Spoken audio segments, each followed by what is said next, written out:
Yeah. Okay. Hello everyone, Namaskara. Welcome back to our YouTube channel, Psychology Patha. I'm your psychologist friend, teacher Shreya. So this week we have come up with a new video which is regarding special abilities.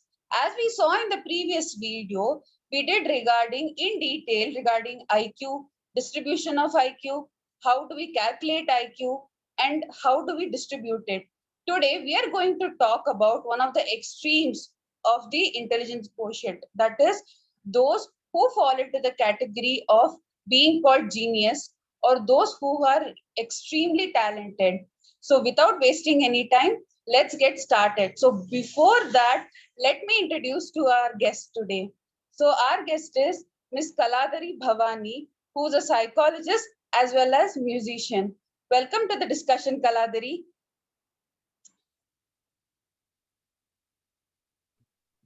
Thank you, Shreya. Yeah.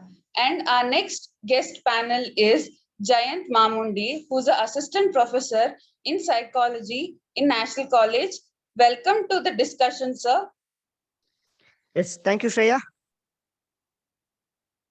Yeah. So without wasting any time, let's get started with our discussion that is regarding special abilities. So Kala, could you just start with the discussion regarding special abilities? Yes, Shreya, sure. So at the outset, I would like to congratulate you, Shreya, for taking such a good initiative. And we all wish that these videos reach lots of students and many of them get benefited.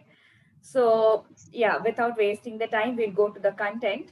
And when we discuss about special abilities, we have already seen the normal probability curve in the last video. So there we can see that in that bell-shaped curve, the 50% of the population falls in that average category of IQ. So then only the 2% will come under that highly average, the above average, and IQs with 120, 140 and above are called as genius. So about these people we are discussing today. So mainly in this category of special abilities, we have three types of people. One is intellectually gifted, and then special aptitudes, people who have special aptitudes, and then creative people, creativity. So what is intellectually gifted?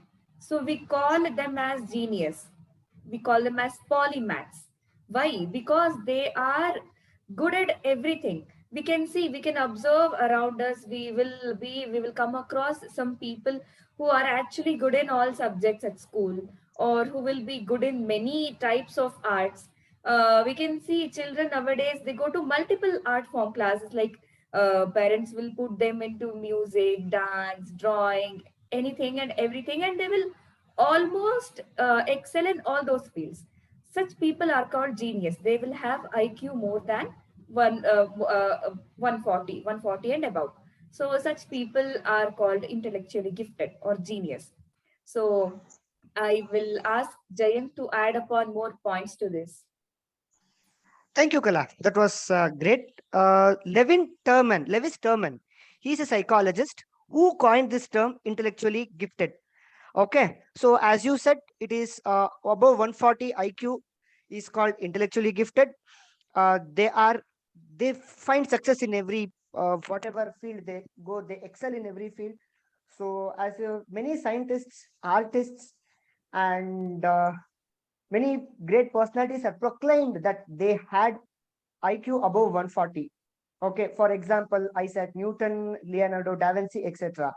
So I would request Shreya to give more insights on this. Okay. So before I give any insight, I have a question that a person who is termed as genius with the progress of age, does it fluctuate in terms of IQ or does it remain constant throughout? Because this is the kind of question people do come up with at times that, okay, when there are some cases where the child is highly intelligent during its early years, that is till 10 or 12, but after that the child may not participate in things that it used to take enthusiasm in. So is there possibility that there may be fluctuation in the intelligence of the child or the individual while growing up?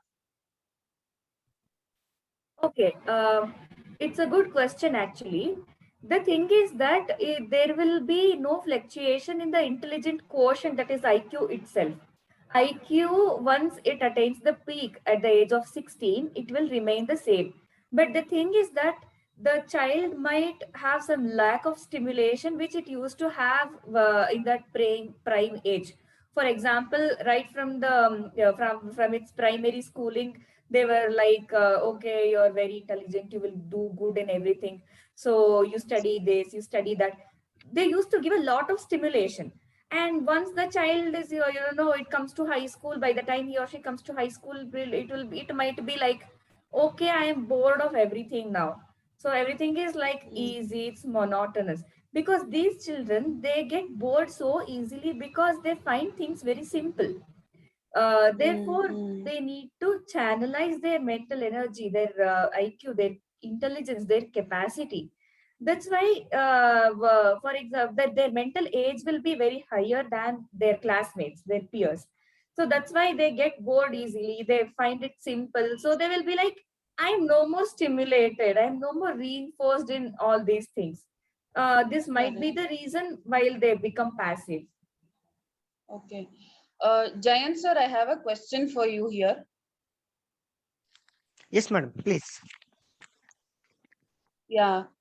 So does it mean that the child needs special kind of training because the child may find it very difficult to cope with an school that caters to average students or above average students, because the child may be highly genius, and as what Kala madam said, that it may be very difficult and the child may feel that, okay, I'm bored of it, so I don't want to take that kind of interest with it. So what do you think? Do they need any kind of special training or special education sort of? See, as far as I know, special education they need not require as such. See, what they require is special attention by the teacher. But 100% attention teacher can also not give all the time, because there are 40, 50 students, and this fellow, he is one very intelligent fellow. So they can channelize his intelligence, like for giving them a difficult problem to solve, giving them work to do. And you hear about peer education, right? Training the friends in the classroom, that these exercises will Correct. give them knowledge, and they can calm down. And one more thing, whenever a question is being asked by such students, it has to be answered in a proper way, or else they get demotivated or demissiled in the class, and they tend to distract the whole process of teaching.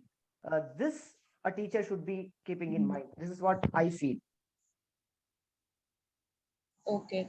So now let us move ahead to the next topic, that is special aptitude.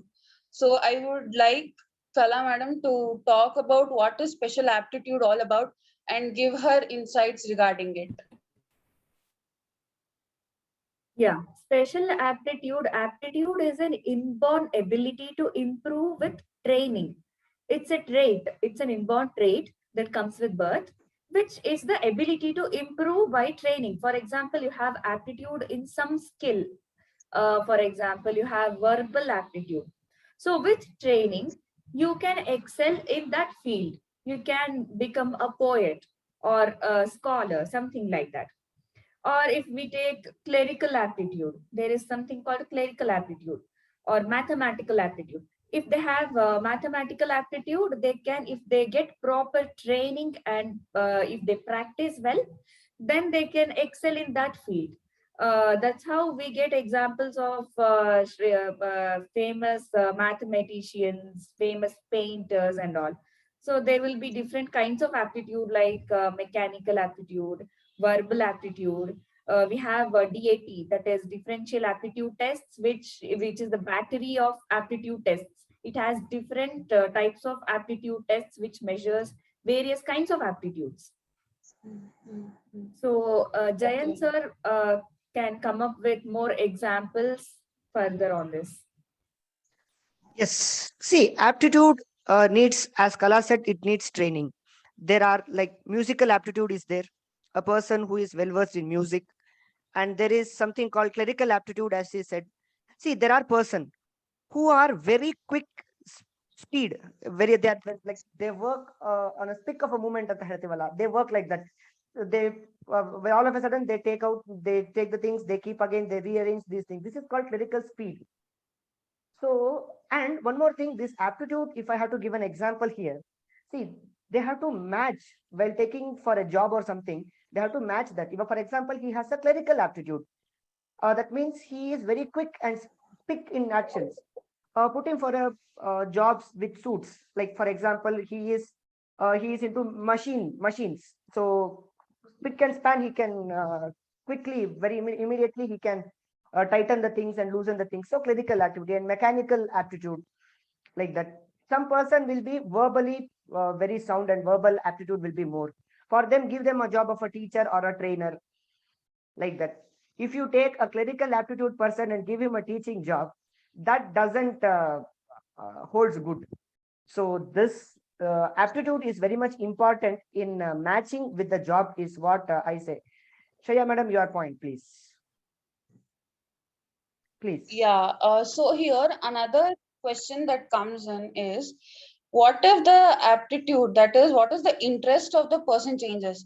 Like, for example, if a child is really good at singing, but unfortunately, due to reasons, like, for example, when a child is comes to 10th standard, there are chances that there's discontinuation because some of the families do give more emphasis to studies.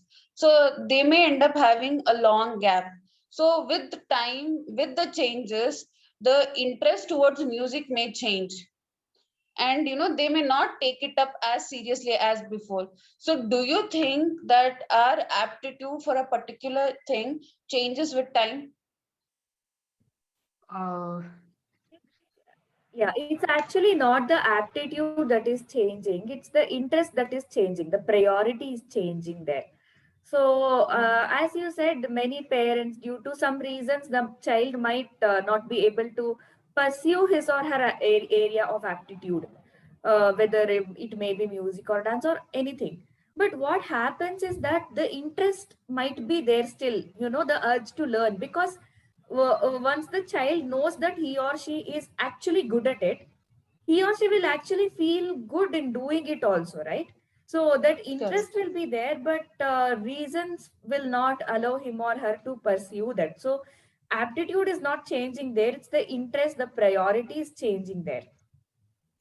Okay, okay. So now let us go ahead with creativity.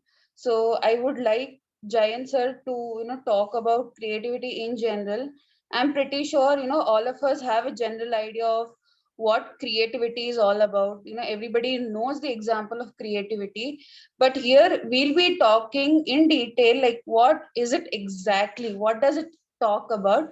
So I would like Jayan sir to give more insights regarding creativity. yes. Shreya rightly said. Creativity. I will talk about etymology of the term. Creative. Create. If we understand, for a layman also, if I say what is create, if he'll say to do something new. So creativity means that.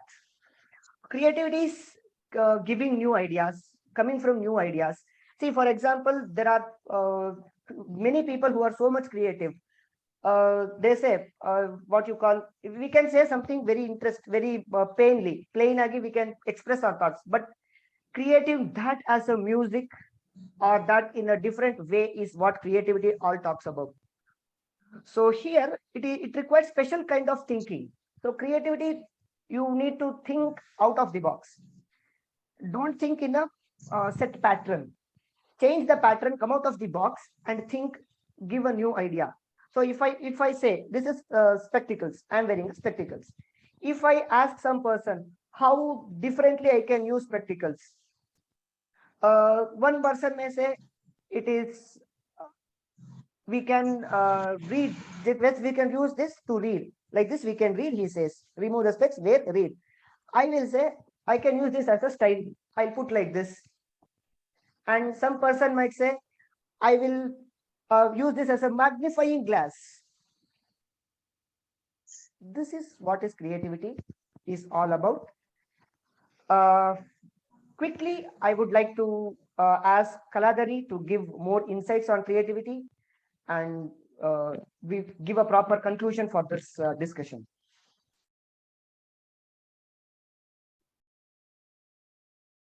Yes, as Jayanth sir has rightly pointed out, creativity is creating something novel, something new, something original.